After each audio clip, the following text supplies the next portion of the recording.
Okay, I'm going to do another video here. I tried to do a video and my phone cut off, so I'm going to try it again. At any rate, basically I already base coated this wheel and now I'm getting ready to clear coat it. I went ahead and mixed the clear already because my phone got disconnected here, so it shut off.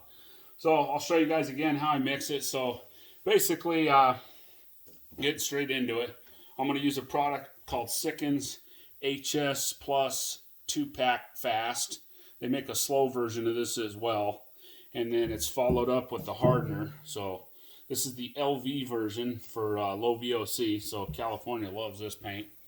So basically the mix ratio on this is 2 parts to 1 part. 2 parts clear coat, 1 part hardener. I'm using a fast clear because it's a small job and it's cooler in my garage. So I'm just going to mix up a couple ounces of paint, or I actually already did, but I'm going to run through how I did it. So I'm also going to use a product by Keystone, which is accelerated reducer. I'm a huge fan of this stuff. So I'll reduce it a little bit. And this is a pretty high-end clear coat, super high-end clear coat. I love Sickens clears. They're real nice and they have a lot of glamour to them, have a real nice shine to them, almost unbeatable. So basically, this is foam, and this is basically, I hardlined under the foam, and now I'm gonna, and the reason I do that is so I could, if I need to adjust or manipulate the foam, I can. This is an old school product that a lot of guys use, and probably not so much anymore. It's more the false edge masking. But at any rate, moving forward, so basically what I'm going to do, I turn my Milwaukee headline on, and I'm going to basically put a little bit of pressure here and work the foam back just a little bit. That way I make sure that my clear coat goes further than my base coat did. So that's pretty much ready. The way you can tell if you're ready to clear coat is generally they say 15 minutes, and all flash times are based on 70 degrees. But you can also touch the tape. You don't necessarily want to touch the rim, but you can touch the tape, and this is more than dry because it's probably had about 45 minutes as of this point. So the paint gun I'm going to use today is a Sada. It's a Sada Mini Jet 3000B. It's a 1.0 tip. They make a 0.8, a 1.0, and a 1.2, as well as a SR, which is a spot repair. So I think those are the only 3 that I know of. This is the 3000. They also make a 4400. But this thing's awesome. I love these things. They tell you to run wide open on your fan, which is this setting. It's a double fan. So wide open would be all the way clockwise, opened up to the right, and then wide open on your fluid. So basically I run a cheater valve on them. That way I can keep an eye on air pressure. It's not huge. I adjust it by ear, but on the base coat phase, I like to keep an eye on it. So I already put the clear coat in here from the last video, and it's already all mixed up. But essentially, I'll show you real quick. So I take a cup and I mask this off here and here to basically cover the other measurements that I don't necessarily need. So you pour your clear to the first one. I mean, whatever volume you want, you'll end up with. So for example, I just need a little bit of clear. So I pour the clear to the first one, and then I pour the hardener from the top of the first one to the second one. So that's 2 parts clear coat, 1 part hardener, and then I put a splash of reducer. So I went just below the 1 on the third one. So that'd be the 2 to 1 to 1 measurement. But basically it's 2 to 1, and then I'm reducing it. It doesn't call for a reducer, but I opted to put it in there and decided to be the best thing. It'll make it flash a little quicker, and it'll just dry a little quicker, I guess, is the bottom line.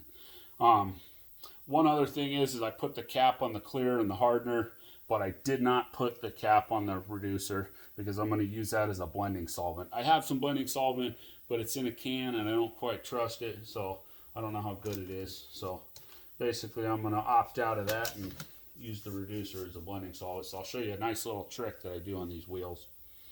So basically I'm going to throw my respirator on. I don't really want to die. And it's hard to breathe. So I'm going to throw my respirator on. Hopefully you guys can hear me and understand respirator talk, and I'll show you how to do it. Number one thing is you want to double check your fan, and anytime you pull the trigger, you want to pull it away from what you're painting. You don't want to immediately pull the trigger, because if there's any lacquer thinner left over in your gun and it spits on the base coat, then it'll stain it and you'll have to rebase it. So get into a habit of, you know, checking your clear away from, and you can spray it on the plastic, but away from whatever you're painting. So I'll turn my air down. I'm going to run the fan wide open, fluid wide open. I'm not going to pull my trigger all the way anyway, so it doesn't really matter. That's how Sauter tells you to run it. I'm not a huge fan of running my fan wide open and my fluid wide open on the bigger guns, but on the minis I will.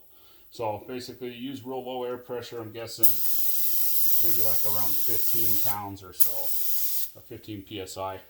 And then that'll be it. I want to make sure I spray the lip of it, you know, where it connects to the bead, where the wheel lip connects to the bead, and then the face of the wheel. And then I'll want to pull it back on my second coat and, you know, make it go, I'll pull the foam back a little bit and try to get the clear to go a little bit past, the second coat of clear to go a little bit past the first coat of clear. And then we'll blend it. And then I'll basically show you what it looks like. So here we go. Hopefully you guys can understand the respirator talk. And I'll turn my air up just a little bit. Then I'm going to paint the outside of the wheel a little bit first. I'm constantly, basically, I always have the air on and I'm fluttering the trigger and going from air on to fluid. So, okay, so there's one coat. And then I'm going to work the foam back just a hair. That way I can try to get it to go past the first coat. So you want to be careful you don't touch the wheel.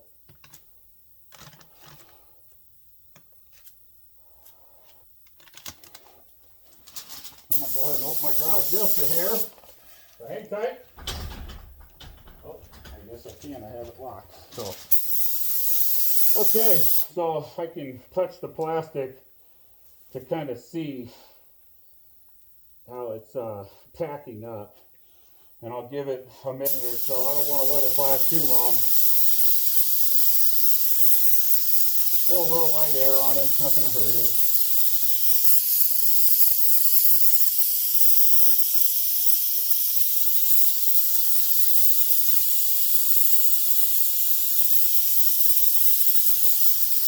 I'm going to let that flash for 1 second. I'm going to go unlock my garage so I can open it just a hair. Hang tight.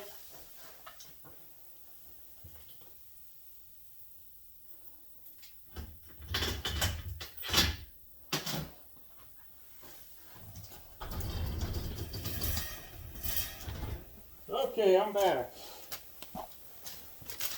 Sometimes that happens. Alright, so I'm getting ready to put my second coat of clear on. It's starting to tack up a little bit. So basically you can touch the tape with your finger and it'll start getting kind of tacky. At first it'll be kind of slippery and slimy, and then it starts to get tacky, and then the third stage is it'll kind of start to string a little bit, see? And you'll pull strings of clear, so that means it's ready. So I'm going to move my cup here. The plastic's coming up. Okay. So I'm going to make sure I get clear on that lip nicely. And I'll kind of feather it up like this.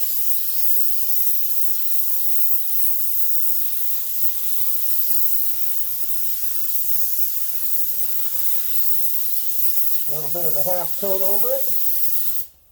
That looks good to me. I'll open my garage a little bit more.